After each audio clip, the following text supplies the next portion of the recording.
Good morning, everybody, and welcome to our May Pitchmasters workshop.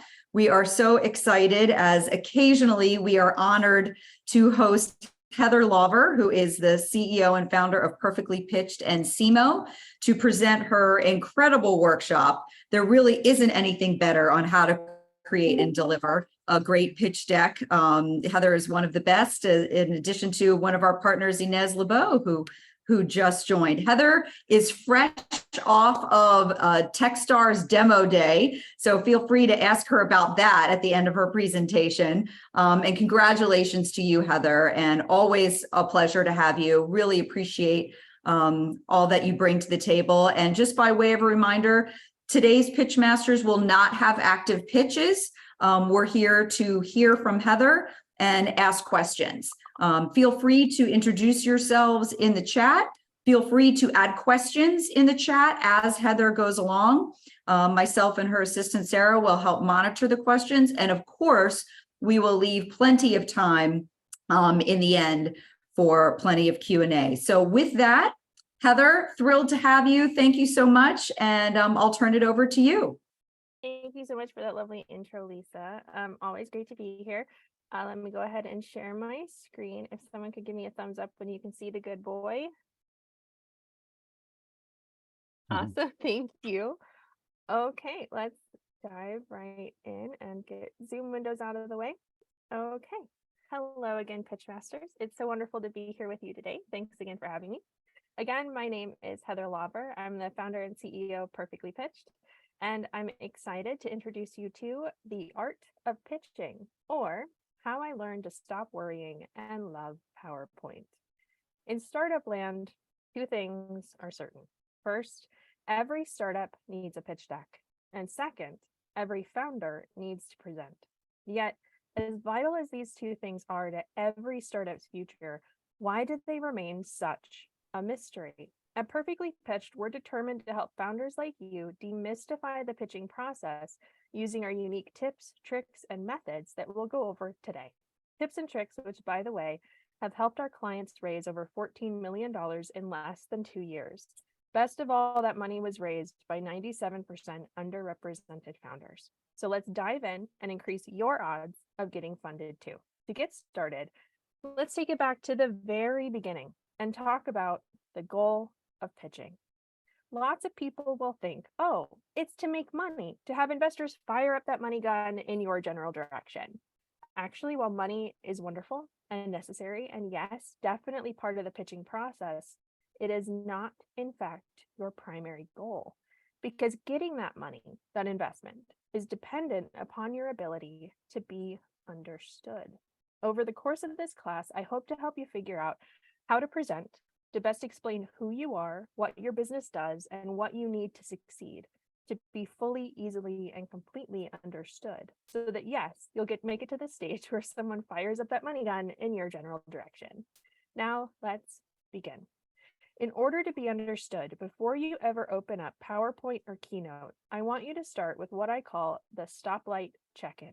3 simple steps that form the foundation of your journey moving forward. First, stop and ask yourself, what is my pitch goal?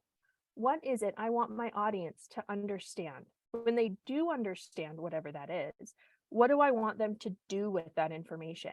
When creating a pitch, that should be your first guiding principle. Is what I'm conveying truly helping me meet my goal, my call to action? If anything isn't serving that goal, throw it out. So much of what you keep versus what you discard depends on proceeding with caution and asking, who is my audience? What are their needs? What are their interests? What's their level of familiarity with the subject matter? Are you going to be talking to lay people or industry experts? That should radically change what you say and how it's presented. So ask this question each time you prepare for a new pitch, because each audience will be different and your pitch needs to reflect that, which leads into the green light for moving forward. How can I connect with my audience's hearts and minds? How can I connect with them as human beings? How do I meet my needs and theirs? Your pitch is really building the foundation of a relationship. It's not closing the deal. It's not all-encompassing due diligence. Rather, it's the first impression you hope will lead to an investment and a long time frame of working together. After all, an investor isn't just investing in your ideas, in your company on its own in a vacuum. They're investing just as much in you as a person, someone they believe can fully implement that idea. Your pitch not only needs to convince them of the idea itself, but they need to understand and believe that you are the person or the team who can take this idea and make it a reality. That can't happen without building a relationship between you and your audience. Building that relationship depends on three key factors. It all begins with empathy. You need to find a way to build common ground with your audience. What passions do you share? What pain points can we all relate to? It's important you find a way to build a shared experience. Shared experience is powerful. It's what bonds trauma survivors together, what turns a platoon into a band of brothers. Human beings are unique in that we can develop similar bonds purely through the power of storytelling. It's why two strangers can light up when they find out they both love the same book or TV show. It's all about that shared experience. So think about how you can use storytelling to create that shared experience between you and your audience. It's so much harder to build empathy without authenticity. Try to always be your true self. By being bravely vulnerable, by being human, you will draw out the humanity in others. Being bravely vulnerable is a way to say to your audience without words, I see you, and in return, I'm allowing you to see me. That act of bravery builds a powerful bond of trust. Our shared emotions between presenter and audience will help to create that lasting connection. Joy, passion, and pain, they are all contagious in a good way. We are hardwired to respond to the emotions of others, all to foster the building of relationships. A well-done pitch can be the foundation upon which a relationship is built, one more likely to blossom into investment, productivity, and shared ideas becoming a reality. The best and easiest way to convey all of these things, to create that shared experience of authenticity and trust, is through the power of storytelling. The human mind is hardwired for stories. Whether it's the earliest humans telling each other our shared history around campfires, or a family sharing stories about our day over the dinner table, or my personal favorite, the all-important bedtime story, shaping young minds while filling their hearts. Stories have a way of conveying deep truths while creating strong and lasting bonds. Indeed, the way our own minds are wired, the way we view who we are as individuals, depends on the stories we tell ourselves. Stories matter because they carry great power. The same is true whether you're reading a story to a child or giving a presentation.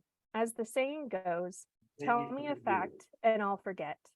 Tell me a story and I will never forget. As much as possible while preparing your pitch, be mindful of creating a cohesive and compelling story so you'll engage with your audience, connect with their hearts and minds by finding that common ground and being your authentic self so you can create relationships built on trust, all of which will help you to accomplish your goals. Now, to show you how to do that in detail, I'm going to follow my own advice and tell you a story. So get ready, get comfortable, and let's explore the entrepreneur's journey. How you got to this point in your company informs so much about your pitch, about the story you'll tell, and the stresses along the way. So, once upon a time, you had an idea. You thought long and hard about whether or not you should pursue it, if it was worth it. You saw a pain point, one you knew affected lots of other people just like you. You imagined a unique and wonderful solution. You could see a beautiful world unaffected by that awful pain point.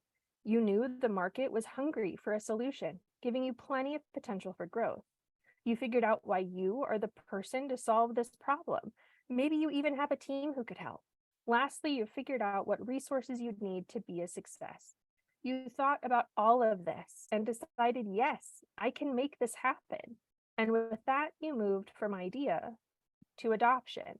You took that idea, dove in head first, and decided to go for it, to make it a reality.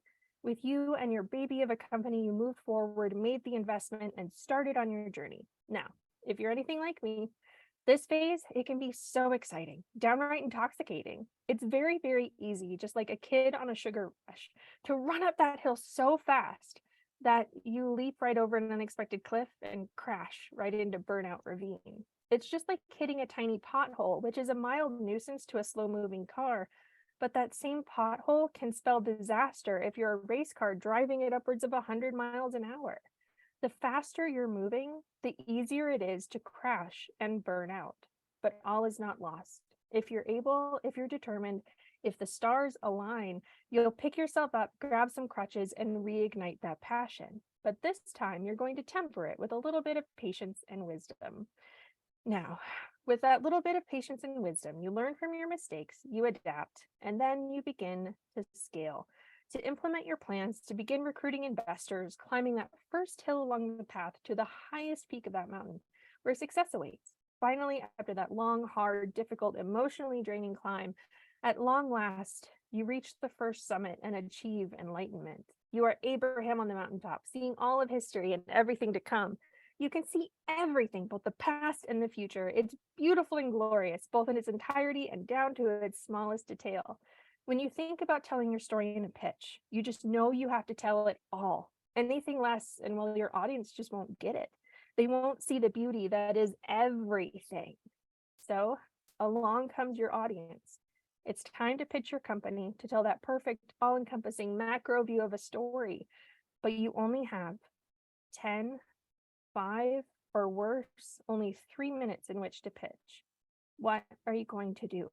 They need to hear it all in all of its glory. There's just so much info they need to know. So you grab them by the hand and run as fast as you can. Hurry, they have to get to the mountaintop right now. This is why it feels so impossible to pitch your business in 5 minutes, because you can't rush enlightenment. It took you months, maybe even years to get to that mountaintop. How can anyone possibly expect your audience to get there in a few minutes? Besides, remember burnout ravine? Just like that race car, the faster you try to get through all of this info, the more likely it is your audience is going to crash. Burnout ravine quickly becomes the Grand Canyon of info overload. If that happens, your audience is going to check out and not care to reignite a passion they never had to begin with, because you just can't rush enlightenment. But the good news is you don't have to. Your audience doesn't have to make it all the way to enlightenment. It's so much simpler than that.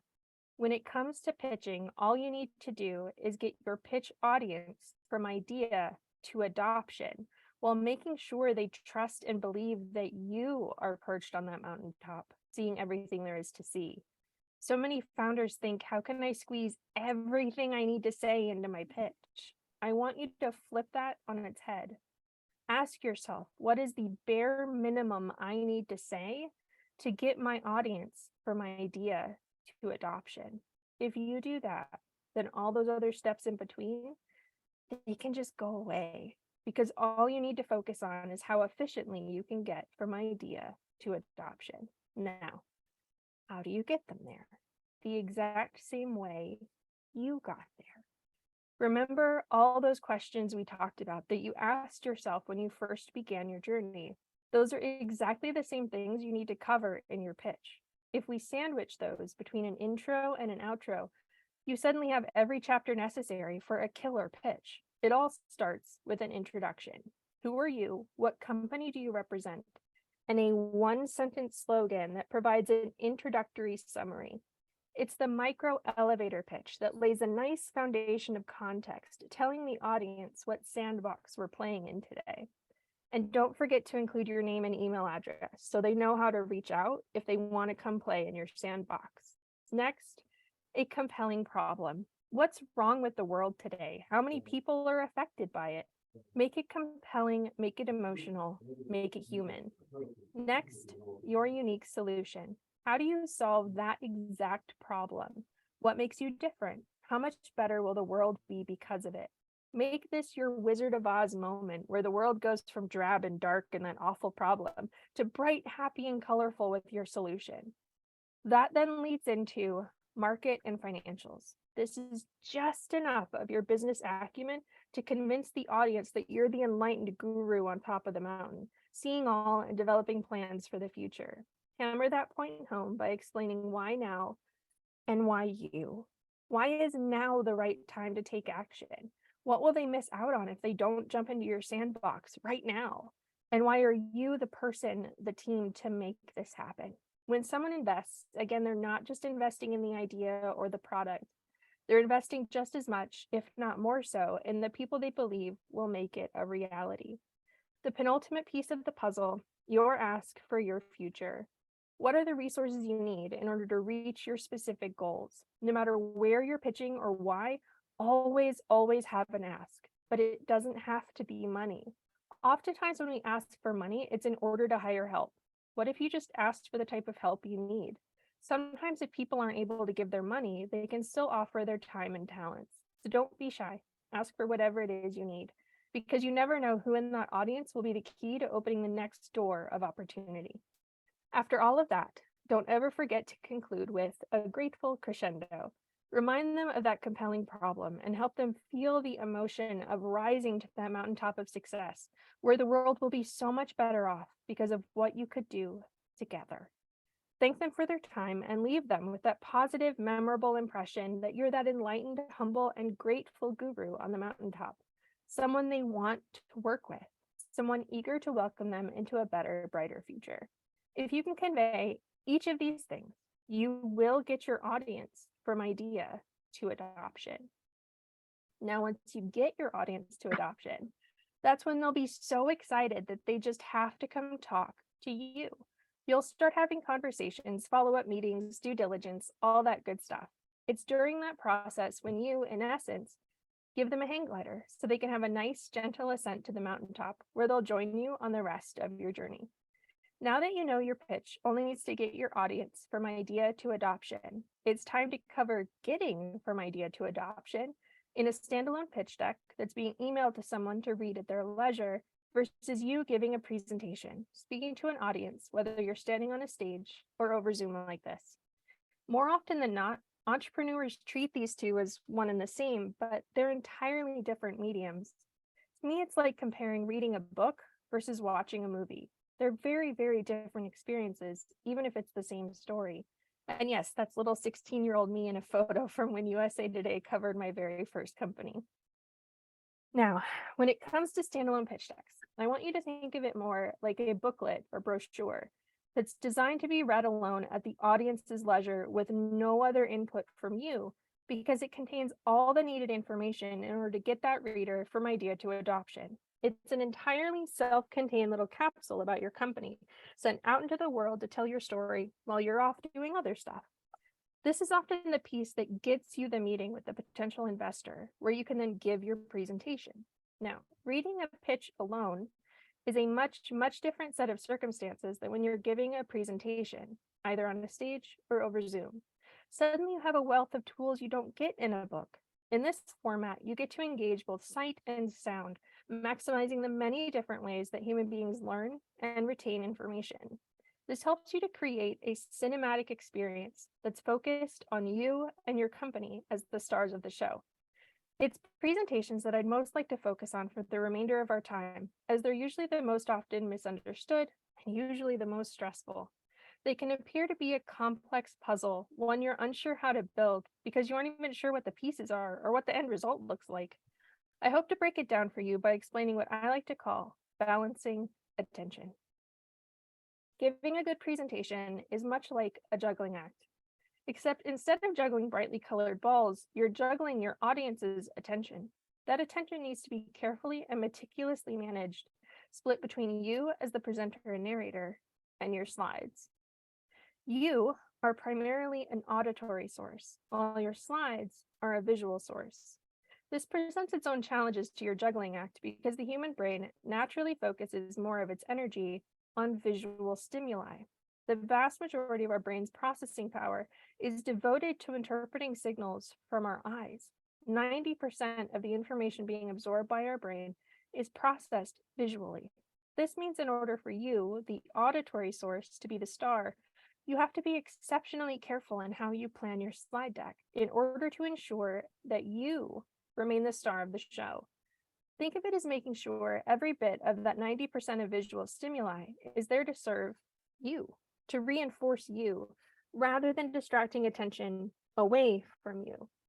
In short, the entire purpose of your slides is to make you look better, to make whatever you say more impactful, to make everything about your presentation more memorable. Because at all times, you should be Beyonce, and your slides are your backup singers. Everyone should be focused on you, the star of the show, while the rest of their attention is paid to the backup singers, which only serves to reinforce how awesome you are. So you might be asking yourself, how can I be Beyonce? The trick is in following the example of Queen Bee's backup singers. All the single ladies. Now put your hands up. Notice her backup singers faded back, letting Beyonce carry on into the verse. After all, she has her backup singers for a reason, to make her shine. Naturally, Beyonce would lose a little of her luster if they sang every single word she does as she does. Beyonce is not and never has been a choir. This is not about many voices becoming one, but rather one voice standing out from the rest. Similarly, you don't need to put every single word you say up on your slides. It limits their impact, makes them run together, and frankly gets a little boring.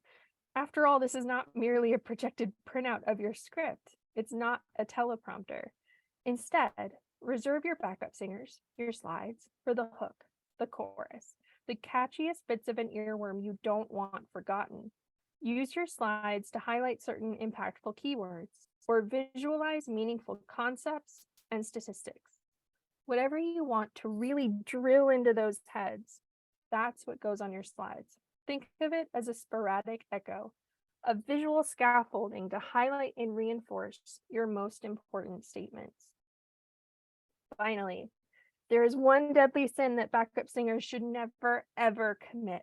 Thou shalt not start singing that catchy chorus while Beyonce is about to sing the first verse. That'll get any backup singer fired because spoilers, man.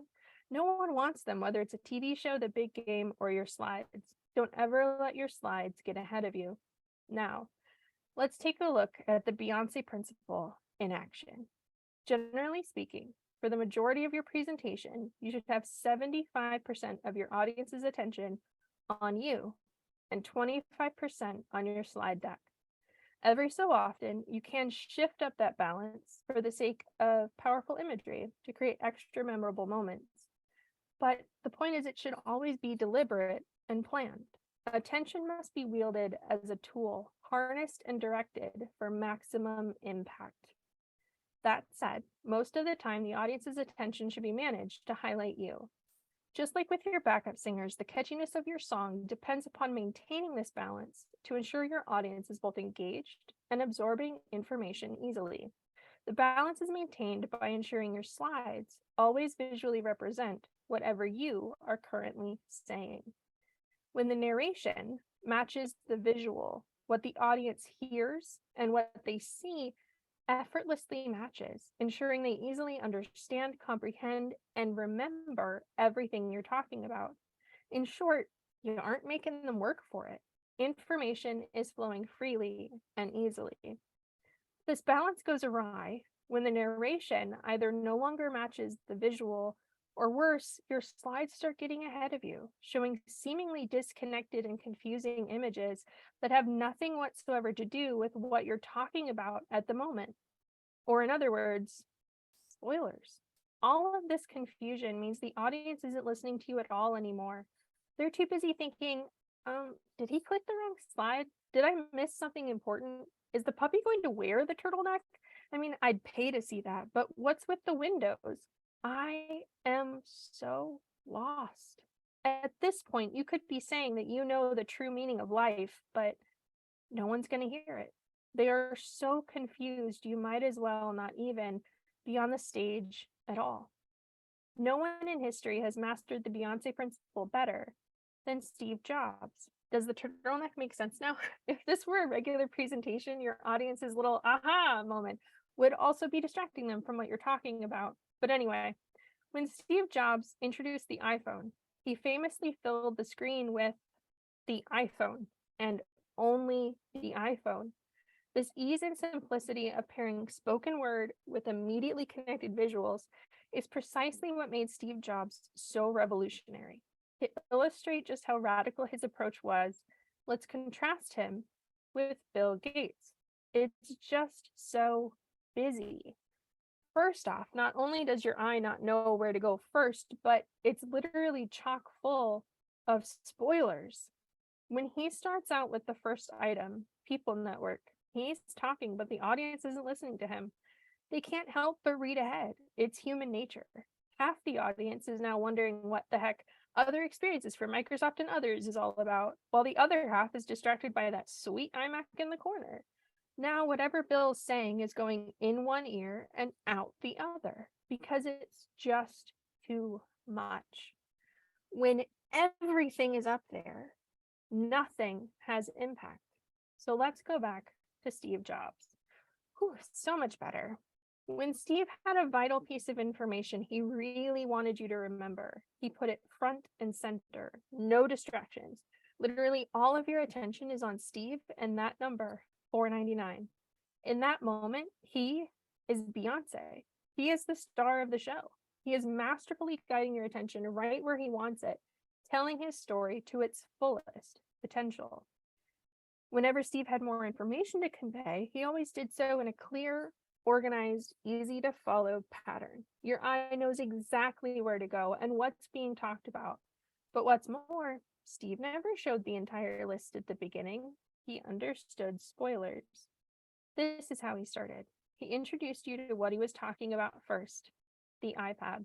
A nice foundation of context. We know the sandbox we're playing in. Then, as he said the next relevant fact, it appeared on the screen. Then the next. He's walking the audience through, step by step, so that no one reads ahead and no one gets lost. No one takes their attention away from the star of the show. This is why Steve Jobs is remembered as a master communicator, because he always expertly juggled his audience's attention, utilizing their visual and auditory learning in order to balance their attention, focusing all of the audience's energy on him as he effortlessly conveyed his message, making it both impactful and memorable.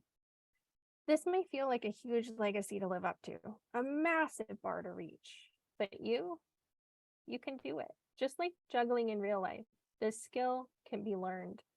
It's simple. Be mindful of your audience. Design your slides in order to manage their attention.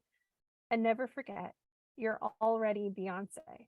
You've worked really hard to perfect your business. You deserve a perfect pitch deck that emphasizes the star that you already are. Now that we understand the basics of attention, it's time to move on to how to construct a presentation deck. Here I'll go over software, basic design principles, and general rules of thumb to help get you started. But as you grab your hard hat, I want you to ask yourself this one summarizing question. How can I make sure that everything in my pitch is always easy to learn? It's a matter of RESPECT. Making things easy to learn is a sign of respect for your audience, including their time. Are you conveying your message in a way that takes up as little of their time as possible? Their effort. Do you want your audience to feel like they have to expend precious energy and effort to understand your message? Of course not. You want it to be easy for them, which means you need to put in the effort so they don't have to. Lastly, it's respect for their attention. We all know attention can wander, so do your best to keep them engaged, keep them enthralled. Use every tool in your toolbox through humor, empathy, and good design, making sure you're keeping things engaging as a way to show respect to your audience. So much of what we'll talk about when it comes to construction is about how design can help make things easy to learn so that you can show that respect for your audience. So as we go through, please keep this in mind and think of design from the point of view of RESPECT. To find out what it means for your pitch, let's start with software. My personal favorite is Keynote, which I find the most helpful at offering guidance for good design with plenty of customization tools. And it's free if you have a Mac. PowerPoint is synonymous with presentations, but personally I find it a little clunky, but it is industry standard for a reason. Canva has some free functionality, which is fantastic. It does have some limited features, but it's still a great solution for startups and great for teams. Google Slides is also free, but has such limited design features, I find it frustrating, but it is getting better. Adobe InDesign is really cost prohibitive for early startups, so I wouldn't recommend it. But I know some people who also use Adobe Acrobat, but I don't know why you would when both Keynote, PowerPoint, Canva, and Google Slides all export to PDF. Next up, color. Naturally, you'll want to stick with your brand book. If you don't have one, that's okay, we can help with that. You want to make sure that your colors, your overall style and branding are consistent. That's what's most important. Not only so you look professional, but most importantly, so you stay recognizable to your customers and potential investors. Once you get your audience from idea to adoption, you want it to be a seamless experience between your presentation to then when they go to your website or view other marketing materials in order to learn more. A great deal of that consistency depends on developing usage patterns, rules of how you will utilize color. For instance, as you'll notice, my headers in this section of the class will all follow the same exact pattern, the 2 bars of color on each side, the icon on the left. I'm color coding each segment so that the colors will change, but the placement stays the same. You can use pattern and color to help train people subconsciously where to look for certain types of information. It can also help give them a sense of comfort that as they get used to the color patterns, they'll have some idea how long each segment lasts. Excuse me. You'll find patterns with all of my icons as well. They're always a colored circle with a simple white icon in the middle. Bottom line, patterns matter. Find ways to create patterns and stick to them so that your audience will get used to how they'll find and perceive information. Lastly, contrast. You need to make absolutely certain that there's enough contrast between your uses of color so that it's always easy on the eye and easy to understand. If you lose contrast, things can become hard to read, but it's not just about grays on whites.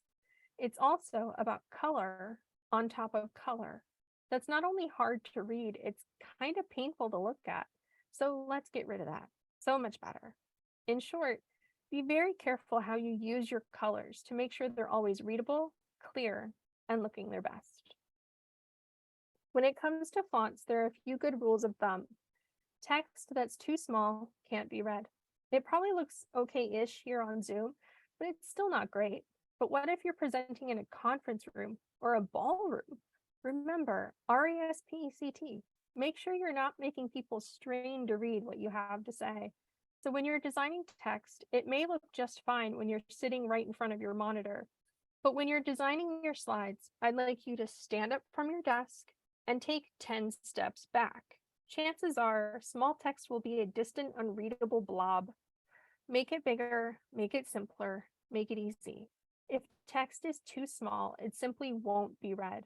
So it might as well just not even be there. Overall, there's just so much you can do to make text look dynamic. First, I'll show you various text design tools, then give you examples of how they're used. With text, you have size, obviously, weight, how thin or bold the font is, kerning, which is the technical term for the space between each individual letter. Next, opacity is literally just about fading into the background, but of course, be mindful of contrast.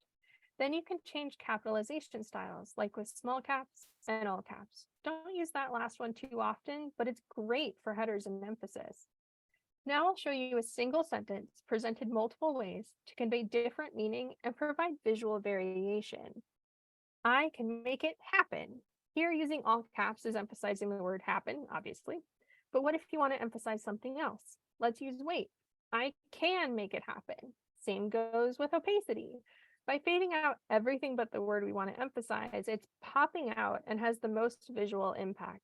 Or if you want a splash of style, or you want the whole sentence to stand apart from any other text on the slide, play with its kerning.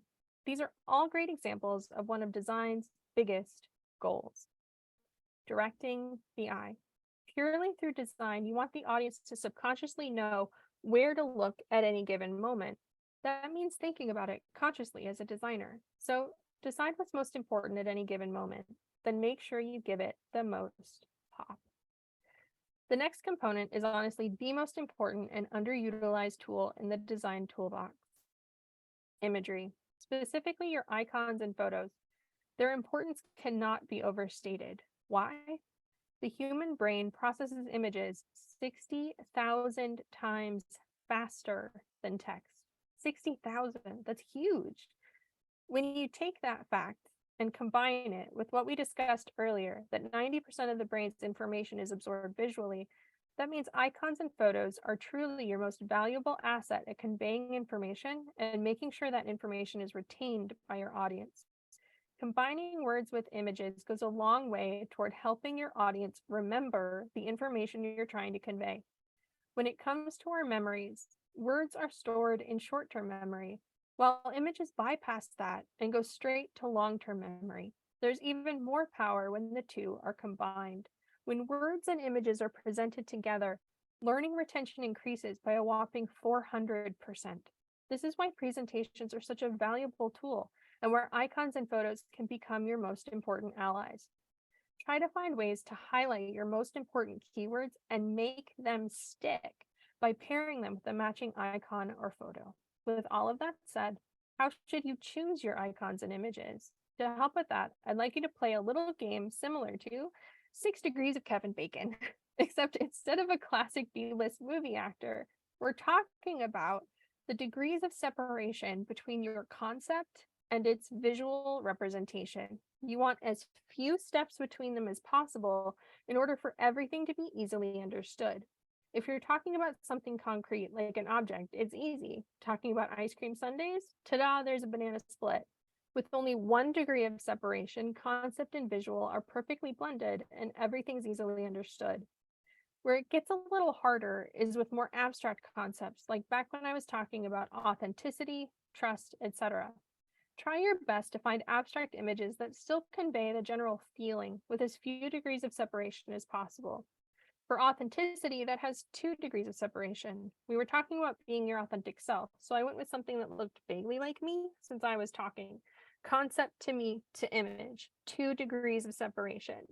That's still okay, but any more than that, and it'll be much harder for people to understand just how that image ties to what's being discussed.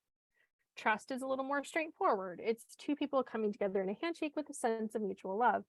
I'd say that's closer to 1 degree of separation, maybe 1.5, but it still fits within the general feeling of the concept.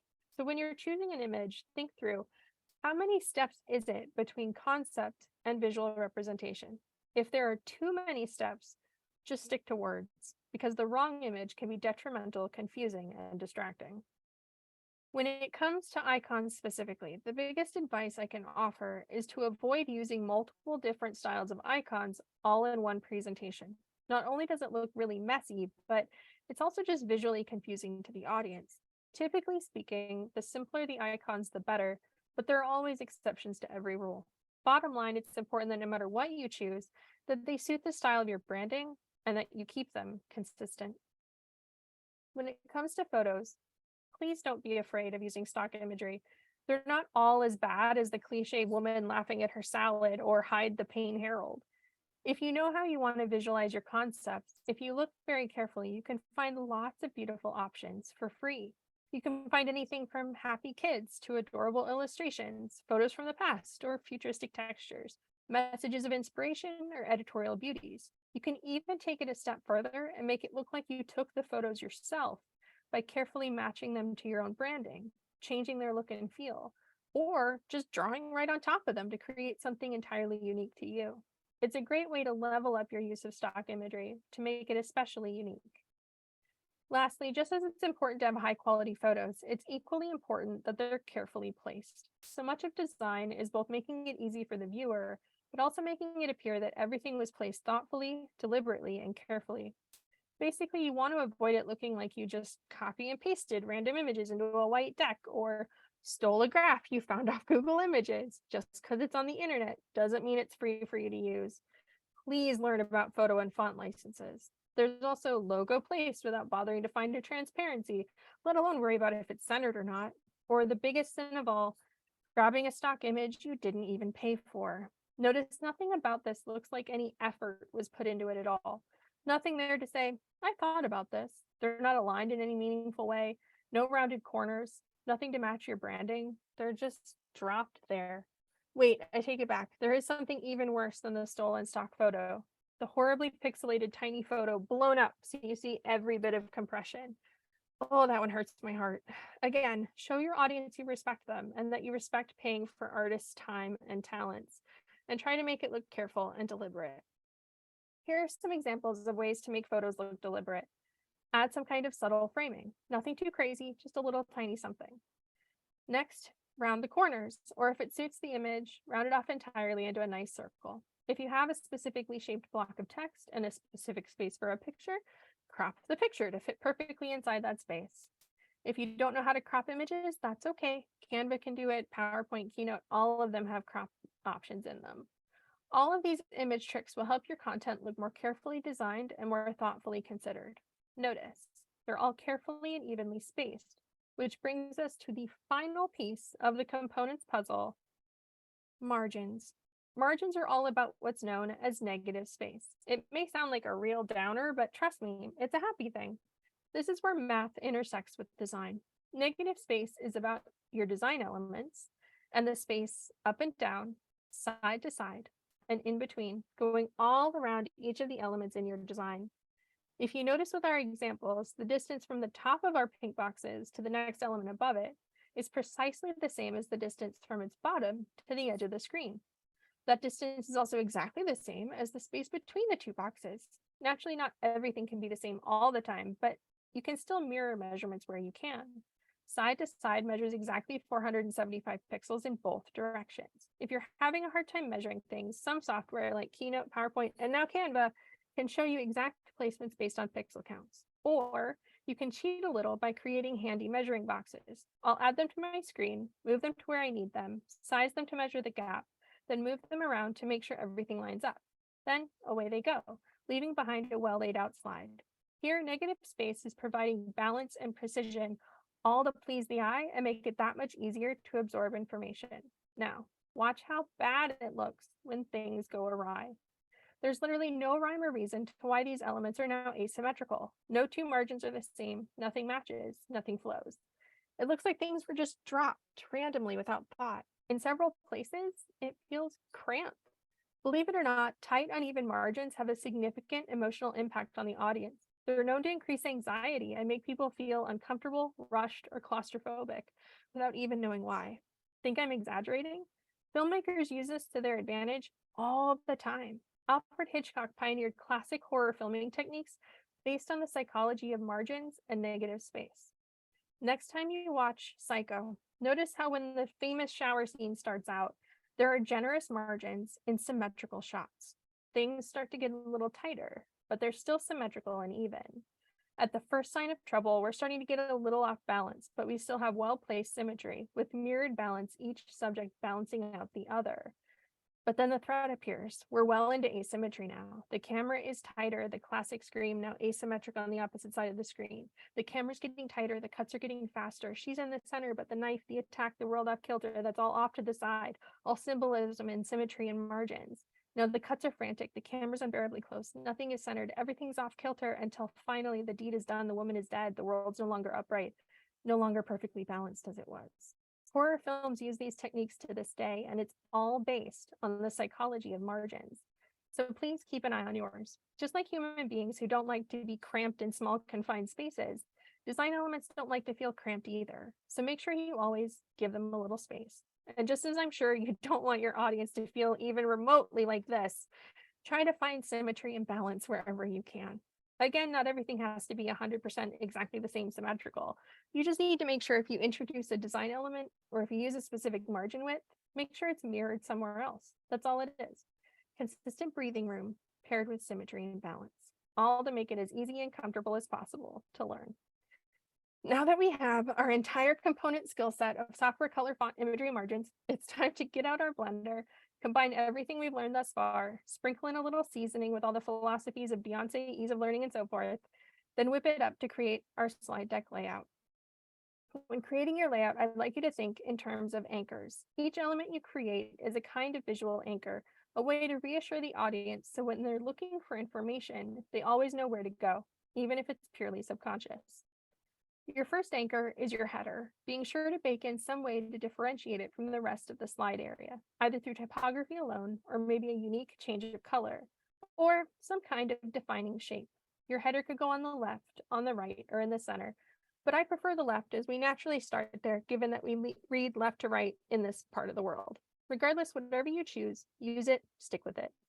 If you want a subheading, it could go underneath the header, but if you find that it's eating into too much of your design real estate, you can find another place for it, perhaps in the upper right. But of course, be mindful of how long your subheadings will be, or if you even need them at all. Honestly, why add more words if you don't have to? If you have a simple enough logo, some entrepreneurs like to put it in the bottom right-hand corner. Some people will even put little itty-bitty confidential warnings in a bottom corner, but it's so small, no one's going to be able to read that in a presentation. Personally, I feel much the same way about logos. This real estate is precious, so if it's not readable, if it's not serving any defined, distinct purpose on each slide, why let it take up space? Besides, if your branding is consistent, they'll recognize who you are without needing to see your logo on every single slide. So save that for your email deck and get it out of here. Now that you have the vast majority of real estate to fill up with your content. I don't know if you noticed this, but this presentation has lots of standard layouts. Why are they always in sets of 3? Because it's been shown that human beings are great at remembering exactly 3 things at a time. Any more than that, and they'll quickly fade from our memories. So try your best to group things into sets of 3, even if that means organizing many items into only 3 categories. In addition to these big cards, you should also create lots of ways for presenting various types of information, each with their own rules about transitions that incorporate each item and how colors and icons are used. Even if the size changes, the same patterns can be repeated to ensure familiarity, continuity, and automatic ease of understanding. Next, come up with your own various layout rules, whatever works best for you and fits with your brand, then follow through with them. Every so often, you can shake things up with bold, attention-grabbing text, but do this sparingly or it will start to lose its impact. If you have something truly extra special to say, splash a big bold image on the screen and make sure when you're saying something extra important, they feel it. Also, incidentally, when formatting your text, do you see what I did there? The R perfectly lines up with the I, and the outer tail of the A lines up with the P. This is another way that margins can be used to create dynamic looking text. Or if these are acting as transition slides, ending one section and moving on to the next, keep them a little more consistent if you can, and try to keep their design open, clean, bright, and happy. Think of it as a breath of fresh air. Finally, at long last, a quick word about time. The length of your pitch is not determined by the number of slides. Rather, it's determined by your script, by what you say. If you spend 10 minutes explaining a super crazy complex slide, you're going to spend the same exact amount of time as if you spent 1 minute each on 10 simpler slides. Same amount of time, but 10 times as many slides. The only difference, your audience will thank you for using simpler, easier to understand content. So take your time and keep it simple. Speaking of time, ours is coming to a close. We have finally come to the end of this long and wondrous rainbow of information, finding the treasure at the end, where you'll create and deliver the most impactful presentations of your life, building relationships that will help you unlock all the doors of opportunity in your company's future. So let's pop the champagne, because you did it. Yay, we made it through the course. Now I'm really wishing PowerPoint had some kind of graduation cap so I could ceremoniously have you move that tassel from side to side. Heck, I'm a designer. Let's make it happen. Move that tassel. Congratulations, perfect pitching graduate. You're now ready to make one hell of a perfect presentation. Now go get them, because I believe in you. I don't just believe, I know that you are already that guru on top of the mountain. I'm so confident in your guru-ness that heck, I'm already right up there with you. Everyone here at Pitchmasters and Next is up there, and everyone in your network. And of course, your family and friends, not to mention your customers or user base. This is one crowded ass mountain, all built around belief in you. But as crowded as it is, I bet there's just enough room for your audience, for potential investors to join us up here, supporting you. As you get up on the stage or start the pitch on Zoom, remember everyone is up here on your mountain, helping to support you. And most importantly, the audience is rooting for you to do well. Now it's just time to make it happen with your own perfect pitch. You know what to do. Start with your stoplight check-in. Make sure you know your pitch goal, that you've considered who your audience is, so you know how to connect with their hearts and minds. With that in mind, think about getting that audience from idea to adoption. If you're struggling with how to put all the pieces together, remember your chapter framework. Use that to organize your storytelling structure, keeping the info flowing in a clear, logical manner. As you move into construction, always remember, Believe in yourself. Be yourself. Get up on that stage, tell your authentic story, get your deck ready, and be the star that you already know you are. Just in case you need some help, Perfectly Pitched is happy to help get you started with our free resource site at perfectlypitched.co/resources. It's chock full of all sorts of amazing free stuff to get you started on your own perfect pitch. Thank you so much for your time, and I really hope this was helpful. If you have any questions, feel free to jump off mute and speak up. Thank you so much, Heather. We have a load of questions for you. I have seen you present this, I mean, a handful of times now, and I never get tired of it, and I pick up on something new every single time. So I'm going to turn it over to Sarah to sort of mind a handful of the questions in the chat first. We probably won't have time to address all of them. She kindly put your contact information in the chat as well, so feel free to grab that. But I will turn that over to you, Sarah, to at least take some of the questions that have been in the chat. All good ones. I know everyone's been so awesome trying to get their questions out there. Okay, first off, we have, I believe, Nina, who addressed which slides should be in the deck we send to others and who will we not be presenting to. I think so. They had some questions like whether email deck or presentation deck. Okay. For an email deck, I always like to say don't put anything in there that you're worried might be seen by your top competitor, because once you send that deck out, who knows where it's going to land. So with an email deck, you want to have the problem solution really well covered, but of course, keeping in mind confidentiality. And you want to give them enough of enough information about the business plan that they trust and believe that you have a solid plan. That's the most important thing. And you want to tease them so that they then come to you and go, I really want to see what else is in there. I want to see your presentation deck. And in a presentation deck, you can go into a little bit more detail. It's a more controlled environment. You can share a little bit more depending on who the audience is. And then you get into a bit more detail, but don't overwhelm them. But generally speaking, I say keep your presentation shorter because the more efficiently you can explain something, the more impressive it is. I hope that answers that question. Awesome. All right. Our next one comes from Tiara. Hopefully I'm saying that correctly. So does paying attention to you mean you visually, or can it just be primarily to your voice? That very much depends on the pitching environment. Over Zoom, it's primarily your voice. On a stage, though, you want to make sure that you are commanding that stage as much as the slides are, and the slides are there to reinforce you. So that's 100% dependent on the medium in which you are presenting. Next one is from Karen, and kind of like talking about paring down your content from a 3 to 5 minute pitch. Yeah. A 3-minute pitch, they're hard. They're my least favorite to create because explaining something simply is really difficult. That always makes me think of my favorite Albert Einstein quote. If you can't explain it simply, you don't understand it well enough yet. And investors really feel that. If you can't explain your venture without a 10-minute monologue, they're going to know you don't understand it well enough yet. So for a 3-minute pitch, that to me puts the emphasis very much on the emotional compelling problem solution narrative, where that part really needs to be strong so that you hook them to want to come and learn more in the 5-minute pitch. So again, problem solution narrative, you should get through the problem within about 35-40 seconds to then save the bulk of the time to talk about your solution. And again, just a little bit of the business acumen at the end to convince them you have a solid plan moving forward. So you want to talk about how you make money, what your immediate goals are for the next 12 to 18 months, significant traction you've had most recently, and what you need in order to accomplish that next milestone. And that's a basic 3-minute pitch. Thank you. Mm-hmm. All right, next up is with Catherine, and kind of is having some issues with the presenter view, with notes floating above the frame and different things, and kind of wanted to go over how that works. Yes. Okay. If you don't have a second monitor and you're struggling with presenter view, I have a little sneaky trick to teach you. This is a little teeny tiny virtual second monitor. You can buy them for $10 on Amazon.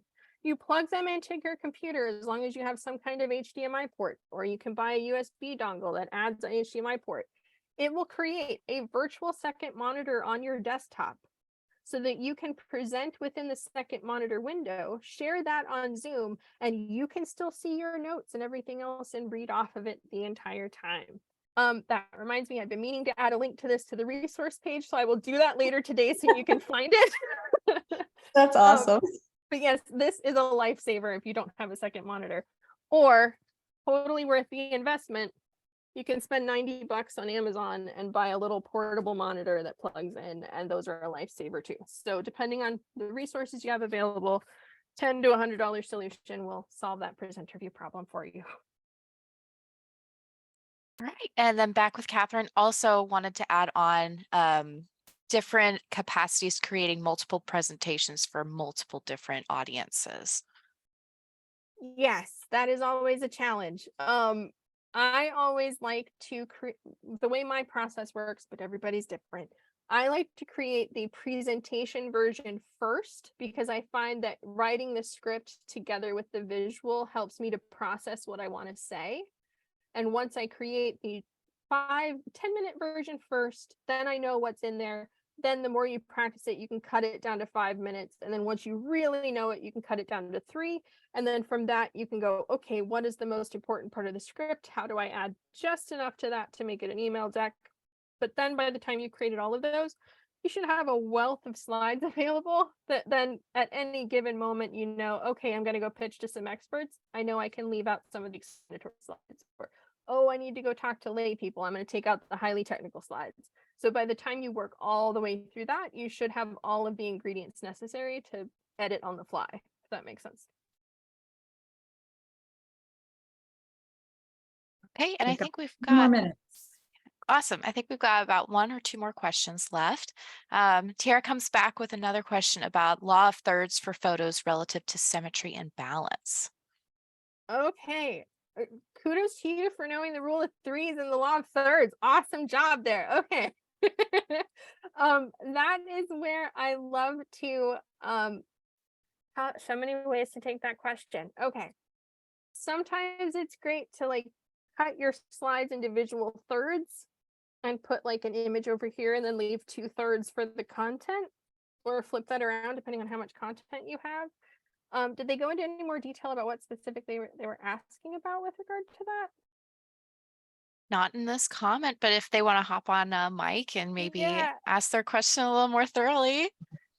That was in reference to the guidance regarding having our pictures be balanced, otherwise it would create anxiety like a horror film.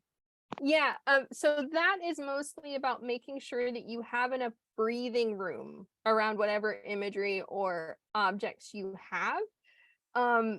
So for instance, I've seen a lot of founders, they get so anxious about squeezing so much onto the slide that they put content right up to the edges, like text. And then you have to worry about all of the how little space there is around that to make sure that you can see it. Another problem with that kind of thing is, say that you're going to go present in a ballroom and your slides are going to be presented on a television. Sometimes televisions are going to have slightly different display areas than your computer monitor. So if you haven't given enough breathing room around text, if you have text butting up right against the edge of the slide, it can get completely cut off. I was at a Techstars demo day literally just yesterday, and the founder's contact information got cut off because they didn't have enough margin space around it. So the whole idea of negative space is you just want to make sure that you're giving breathing room around whatever design elements are on your slide, just to make sure that you've got enough space, nothing feels cramped or claustrophobic. Does that make sense? Yes, thank you. Awesome, you're welcome. And if there's one final question, Sarah, we can address that as we wrap up. Karen, I saw you jump off mute. Did you have a question? Oh, no, I just wanted to say your visuals are really great. Thank you. And it takes a lot of work because I'm not the best with creating that stuff. And so I, use the help of my sister and my brother because they're excellent at that, but they don't often have the time to help me. So great job. Thank you. Yeah, I think that Grateful was for all all of the good our work. questions in the chat as well. So if we weren't able to get to anybody, I did put our contact information in that chat. Terrific. So you Sarah, can just maybe shoot add us it a one message. more time so it's at the Of course. bottom, if you don't mind. Yeah. This is perfect timing, brings us right up to 12 o'clock. Huge thank you, Heather, and to you too, Sarah. But Heather, we just are so grateful to always have you. It's so informative. And as I mentioned, I learned something new every single time. Congrats to you again on Techstars with your company Ceemo. Everybody was going to want to know about it because everybody's going to want to use it when you're ready for prime time. And thank you all for attending our May Pitchmasters workshop. We'll be back in June with our regularly scheduled pitch practice sessions. So please join us. Check out our events page at Next. Make sure to follow us on LinkedIn. Sign up for our alert. We always have lots of fun stuff going on. So thank you for joining. Have a great rest of your week and weekend. Thank you. Thank you so much, everyone.